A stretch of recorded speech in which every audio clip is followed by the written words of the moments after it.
friends, this is Wanda, and you are watching Happy Threads Girl, a channel for adult American Girl doll collectors age 13 and up who love all things 18-inch doll related, from dollhouse tours to doll crafts to doll stories and all those wonderful things that are related to 18-inch dolls.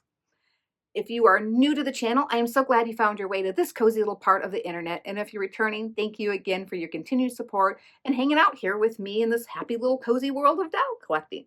So anyway, today we are going to try something entirely new. I have my Winnie doll, so Mini Wanda. She is here today. So she's got her laptop, and apparently she's been getting mail from dolls in Happy Hollows and apparently other places.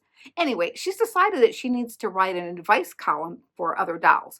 You know, just those dolls that are seeking support on some of those common issues, all the things that we face here in the doll community. So Winnie's providing that kind of support right now.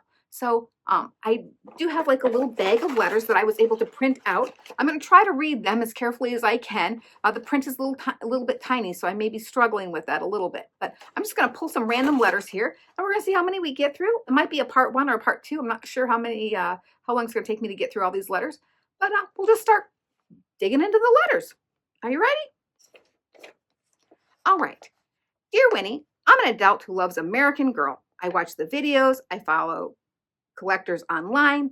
I enjoy the stories, but I have never actually bought a doll. Part of me feels excited and part of me feels silly for wanting to start now. I don't know where to begin. Historical, truly me, secondhand, new. I'm worried about making the wrong first choice. Is there a right way to start collecting as an adult? Signed, Late to the Party. Winnie wrote, Dear Late to the Party, plenty of collectors begin as adults. Some discover dolls later, others return after years away. Either way, you're not behind, you're arriving. There's no wrong first choice, but there are easier first choices. Start by deciding what you want your first doll to do for you. Do you want a character with a story to connect to? Do you want a blank slate doll that you can style and personalize? Or do you want to try collecting in a low pressure way? If you're unsure, there are practical starting paths. Buy secondhand if you want to explore without the full retail cost.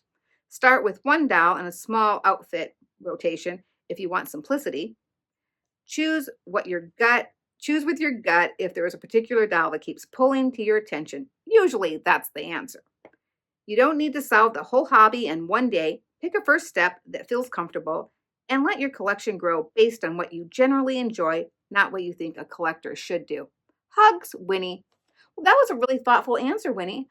I think that she was right. For me, the first step for me was connecting to a doll. Well, my first doll was a gift, which was Tenny. But then my second doll that I really connected to was Julie doll. Like, I love the story of Julie. It was from my own childhood. So that was a big part for me. That's how I made my first choice. And I did buy her secondhand because I wanted that low retail cost in. So, but apparently that didn't stick because you can see I have more than one doll now.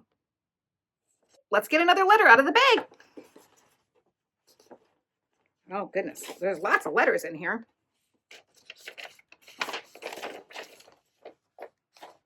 Okay. Dear Winnie, I need repairs. My limbs are loose. My body has seen better days. My collector wants to help me, but she's conflicted because I have a Pleasant Company stamp on my neck. She worries about sending me to the doll hospital might erase something meaningful about my history. How do collectors make this decision? Signed, Well Loved with a Past. Winnie wrote, Dear Well Loved with a Past, your hesitation is justified. Not all repairs are equal, and knowing the difference matters. Some care tasks, I don't know what Winnie was writing here.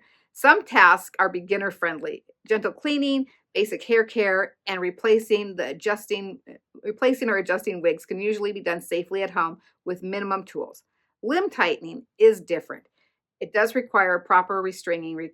Proper restraining does require the right supplies and techniques and some experience.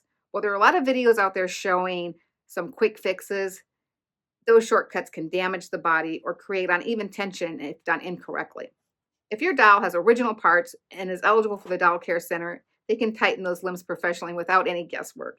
If your doll is not eligible for that, or there's some aftermarket customization, the safest option is to work with a trusted restorer from the doll community who already has the tools and experience to do it correctly. The key, honestly, is about skill levels. Some repairs are simple and others are trades. Choosing professionals to help isn't giving up, it's protecting what makes your doll special, including the pleasant company history. So that's really good advice. I do want to say that there's lots of like quick fixes, like using hair ties to do the restringing method. I don't really recommend that. I feel like you're putting a band-aid on a hole, and like that's not probably the best way. So I honestly do suggest that you work with somebody who has some skill. I have a friend who their spouse has all the right equipment and all the skill set to do that. He's been doing it for a while, so I do trust him to do that with my dolls that I don't want to send into the care hospital. Um, but I would definitely like if you have a collector friend who's been doing it a while and they have all the supplies, they know the elastic to buy, they know the right crimping tools to buy, I would do that. But otherwise I'd send them into the doll hospital or reach out into any of the Facebook groups for somebody who does do that restringing option for you if you don't want to take the risk of sending them to the care hospital and losing that Pleasant Company stamp or any of those types of things. So anyway, that's our advice. Good job, Winnie. All right, are we ready for another letter? I think so. Yeah, let's go.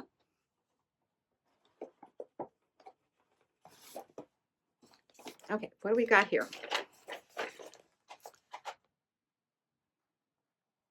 Dear Winnie, I need help because my collector and I are on the brink of a disagreement, and it's happening entirely in public. Lately, she's been taking me outside for photos to parks, trails, sidewalks, cute little patches of grass she swears are perfectly even. The problem is the ground isn't even. The the wind exists, and I apparently am not built for these conditions.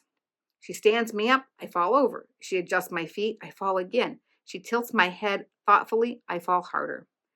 At one point, I was propped against a rock, a leaf, and what I believe optimism. She keeps whispering, just stand for 2 seconds while I actively topple into the dirt. I don't think she understands that gravity and I are not on speaking terms. We both want the photo.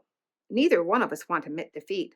I fear things may escalate to raised voices and being placed back into the bag until later.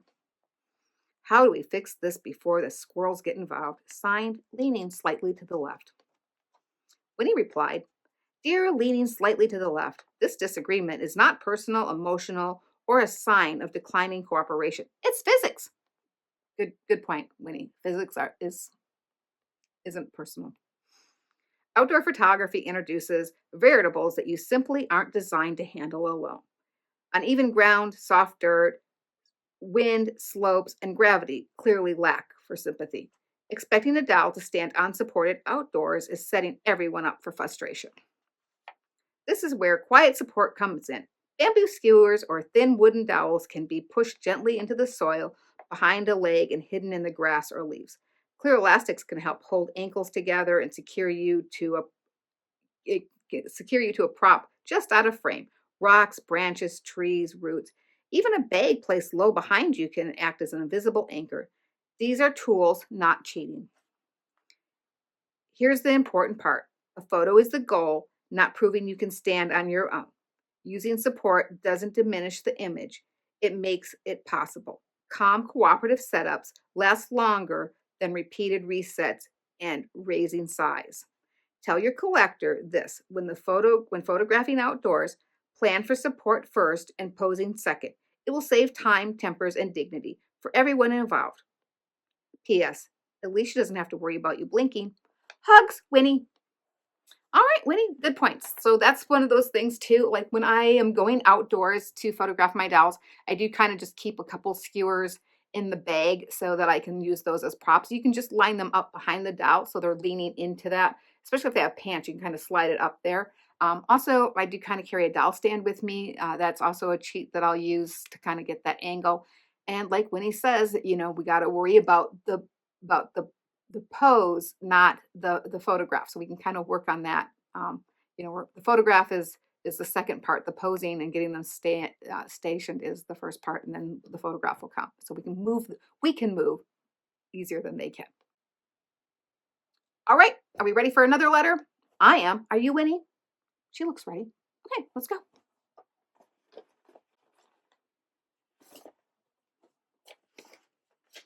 All right. What do we got here, Winnie? Dear Winnie, my collector has a very specific fear and it keeps her up at night. Oh, goodness. What could it be?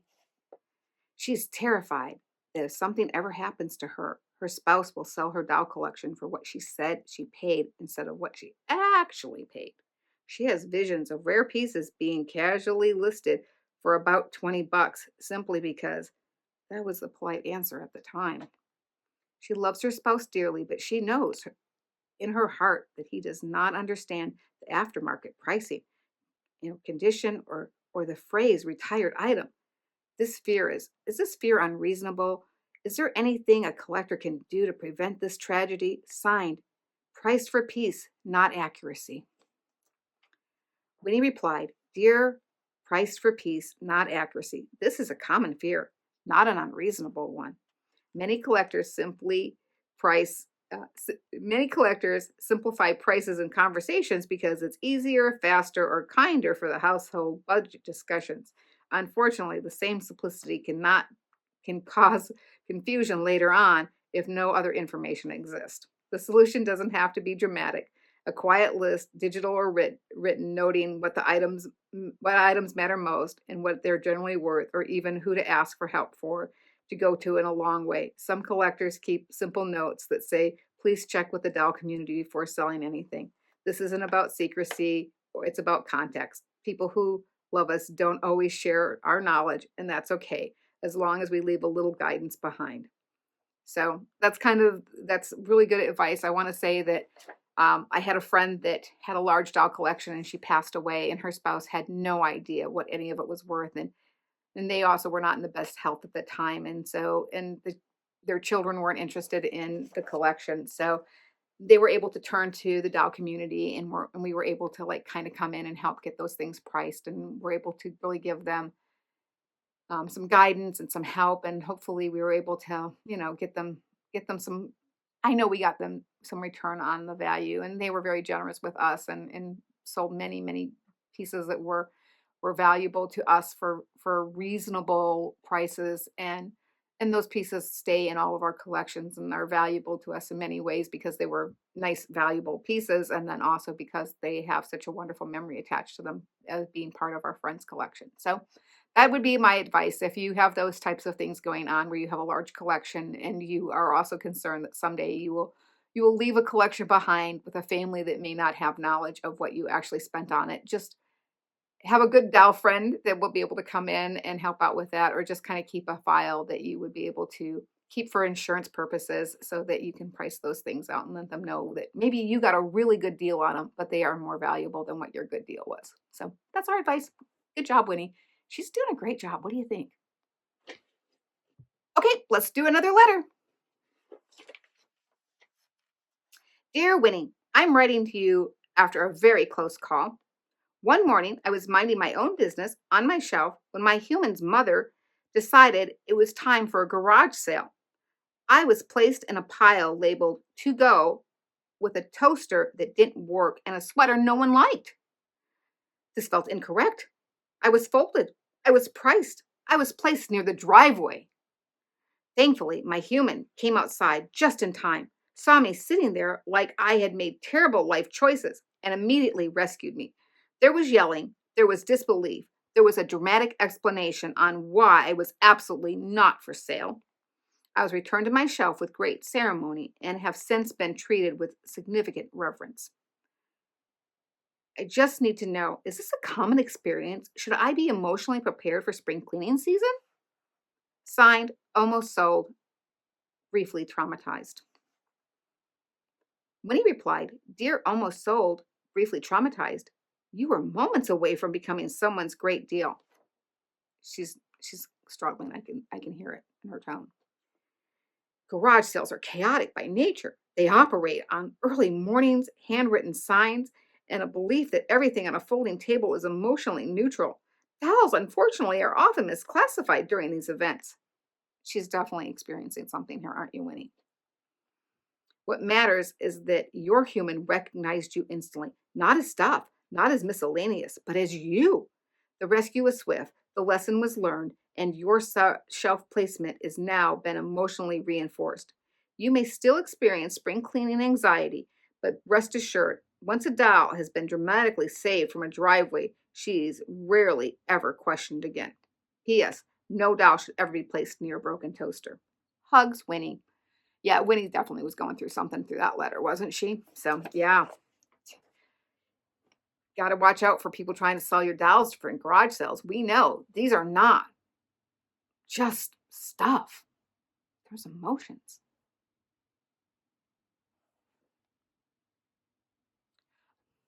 Let's see what is in the bag now, Winnie.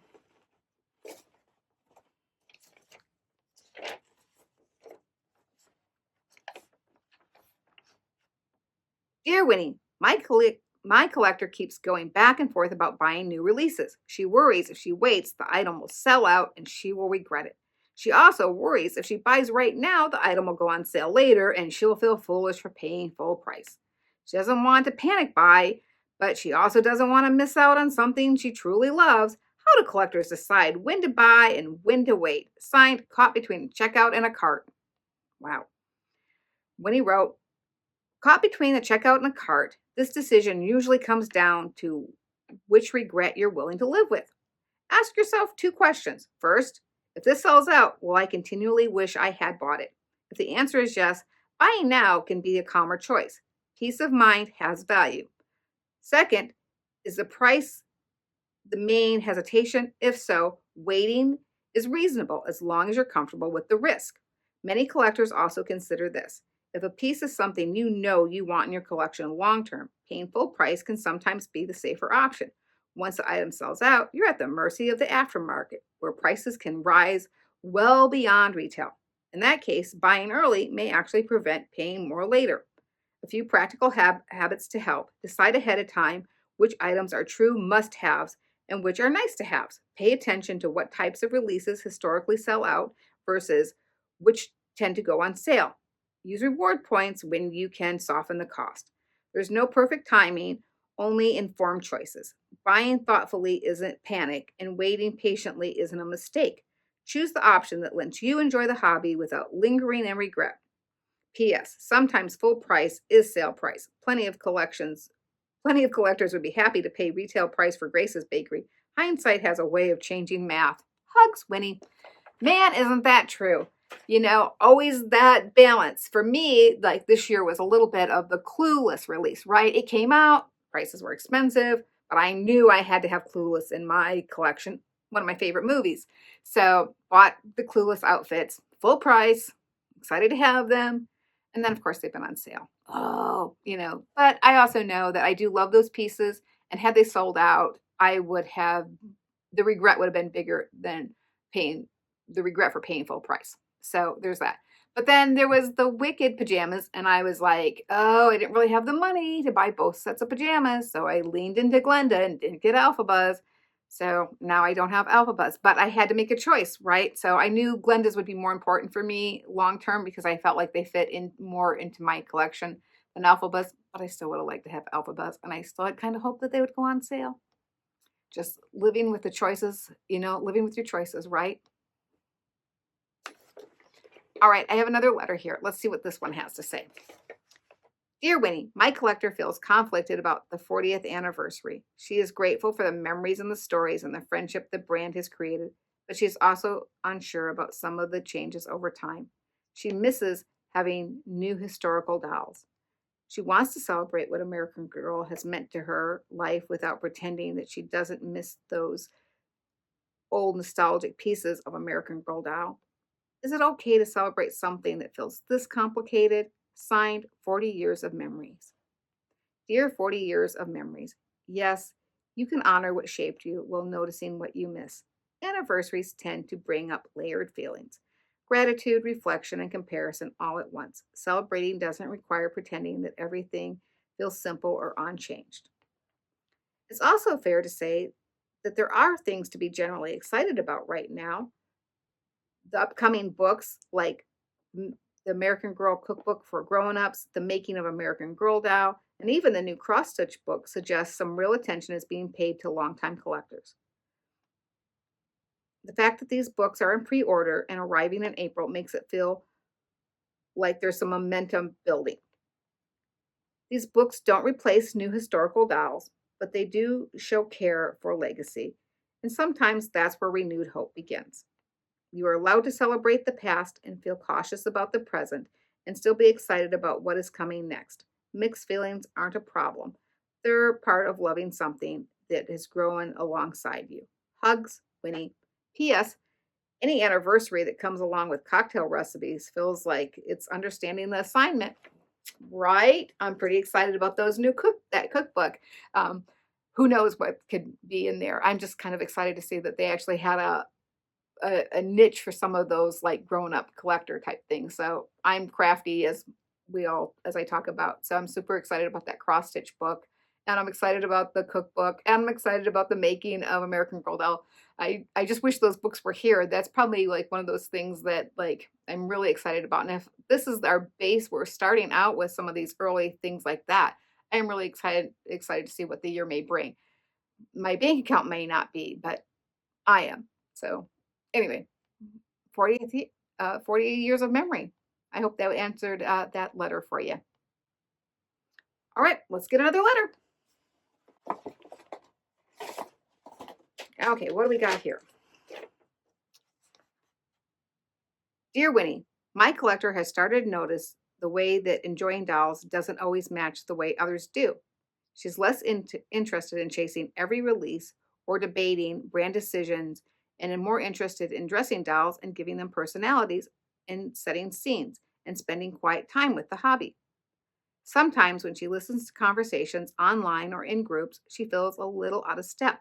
Not because anyone is wrong, just because the focus feels different. She doesn't want to disengage, and she also doesn't want to feel like she has to justify why she enjoys dolls the way she does. She's also wondering how to stay connected to the community while honoring her own style of collecting. Is it okay to participate without fitting neatly into one lane? Signed, enjoying things my way. Dear enjoying things my way, yes, more than okay. Every hobby develops subcultures, even when everyone starts with the same object. Some collectors are historians, some are completionists, some are storytellers, stylists, or quiet appreciators. None of these approaches cancel out the others, but they don't always overlap conversations. You're allowed to engage selectively. This means spending less time in discussions that drain you and more time sharing what brings you joy. Photos, stories, outfits, or moments that feel personal. Connection doesn't require agreement, and participation doesn't require explanation. You can also help seek out smaller spaces and individuals who value aspects of the hobby you do. Community doesn't have to be loud to be meaningful. Collecting isn't performative, it's relationship. When you stay true to how you enjoy it, the right connections tend to follow and quietly without forcing. Hugs, Winnie. Yep, I think that's really good advice there because we all collect on our own pace.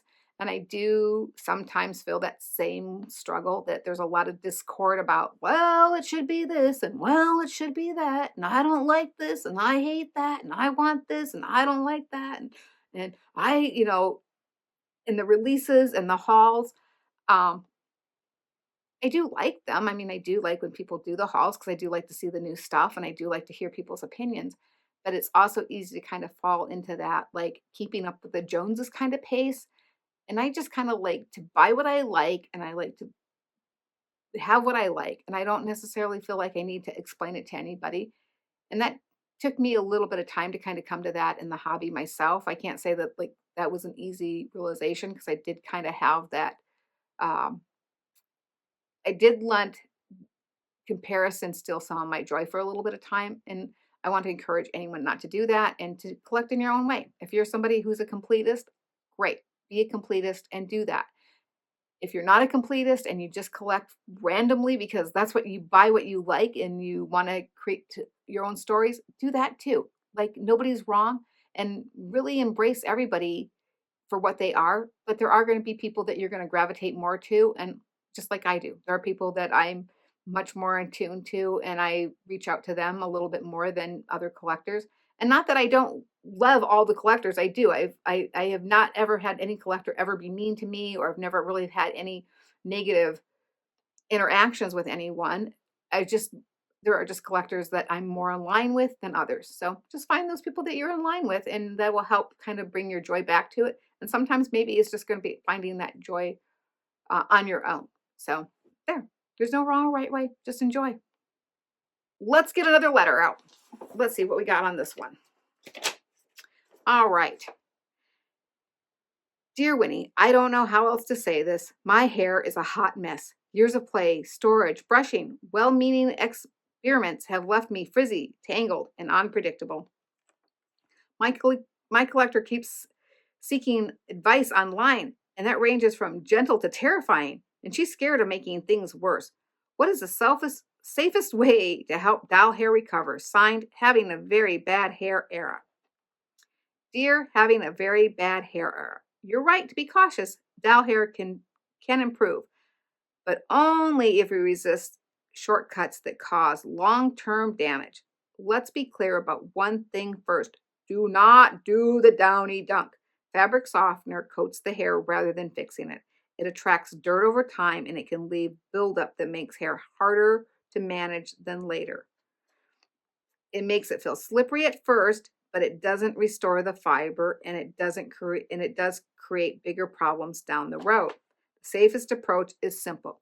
Wash the hair gently in cool water using a small amount of baby shampoo. If needed, you may use light baby conditioner, but only briefly, and it must be rinsed out completely. Any residue left behind will weigh the hair down over time.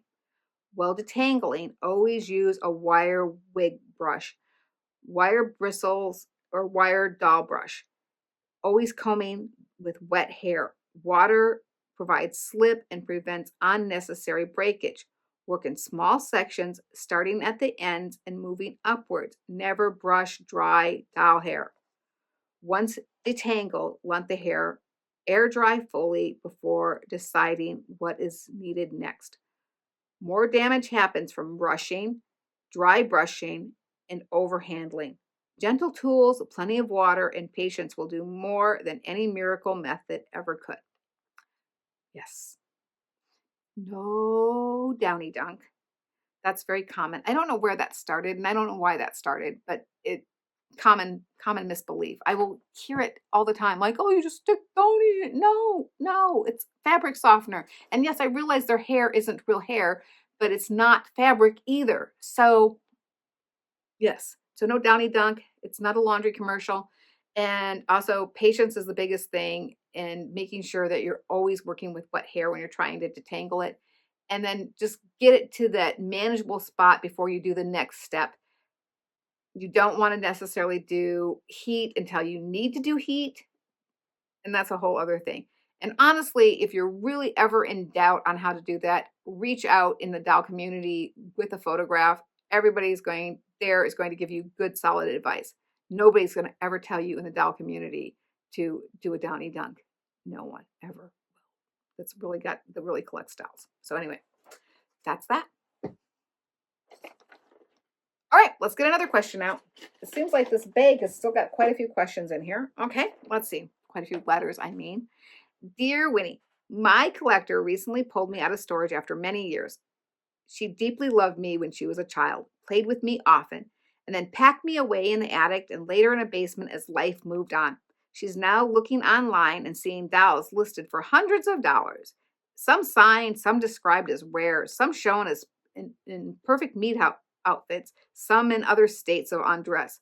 She started wondering if I might be worth the same kind of money, even though my hair shows playwear and I am missing my original meat outfit and I clearly lived a full life. She feels torn between excitement and disappointment and isn't sure how to think about my value realistically. How do people actually figure out what childhood dolls are worth? And how should she be thinking about this? Signed, Found After Many Years. Dear Found After Many Years, this is a common moment for collectors, especially adults rediscovering dolls that were loved and not preserved. First thing to understand that the asking price online is not value Anyone can list a doll for any amount. What matters are sold listings, conditions, completeness, and demand. Dolls that bring high prices are usually rare versions, fully complete, and exceptional condition. Missing meat outfits, playwear, storage damage, and loose limbs all affect market value, and that's normal. What's important to be honest about excitement with people see high prices online. It's easy to assume childhood dolls might be worth the same. Most aren't, and that isn't failure. It simply means that dolls lived a life that was meant to be lived. Here's the part that many people overlook. Monetary value and personal value are not the same thing. A doll can be worth very little on the resale market and still be priceless to the person who loves her. If your collector is deciding whether to keep, restore, or sell, she should base that choice on what she wants now, not on what the internet suggested she should have.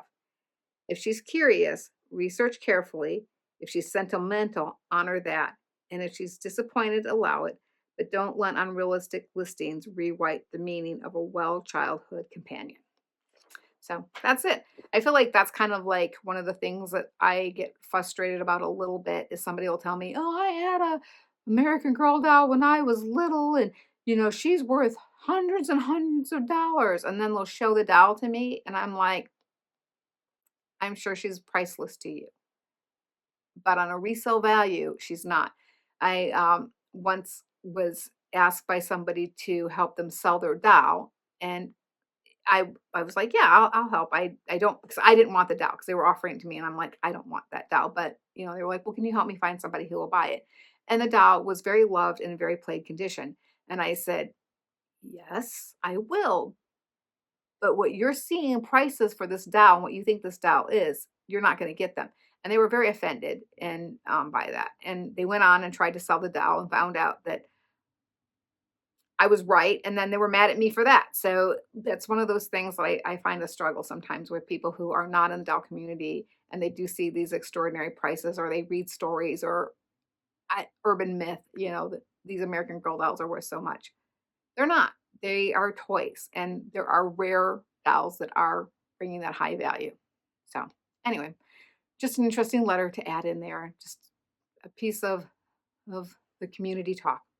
So that is my Dear Winnie series. I hope you got some enjoyment out of it. I hope it gave you some chuckles. Hopefully, maybe I was able to address some of those same concerns that you have. And there were moments you were like, me too, or like, great answer, or oh, there's something else that you could have added onto there. So like, that's like, if you could make sure that you leave a comment to any of those things. Let me know if you liked it, if there was something that you disagreed with, or something that you could add on to the conversation. I would always appreciate that. If you have a letter that you'd like to send to Dear Winnie and have her answer, you can do that either in the comments, or if you want to keep it private, you can DM me over on Instagram. My handle over there is Happy Threads Girl also. So you can just send that message privately that way. And then I'll just do another series of this once I get some more questions or more letters to Winnie. I mean, I'm not answering them. Winnie is, right? So hopefully you did really enjoy this series, and I had fun putting it together. I always like spending time with you. And like I said, if this is a series that you want me to continue, just let me know in the comments that you're loving it. And if you could share it, that helps build that whole algorithm thing so that more people come in here and more people subscribe. And if you're watching the videos and you haven't subscribed, if you could please subscribe, that helps. And all the likes, all the good things. We all know we're just here panhandling and begging for likes and comments, right? But anyway, I always enjoy making these videos and spending time with you, and hopefully you enjoyed your time with me today. And as always, we're going to say it's a hard world out here these days. Please take care of yourself. Give yourself a hug. Give your dolls a hug. And as it's harder, right? But anyway, I'm going to sign off for now, saying hey from me and my dolls to hey to you and your dolls. Bye.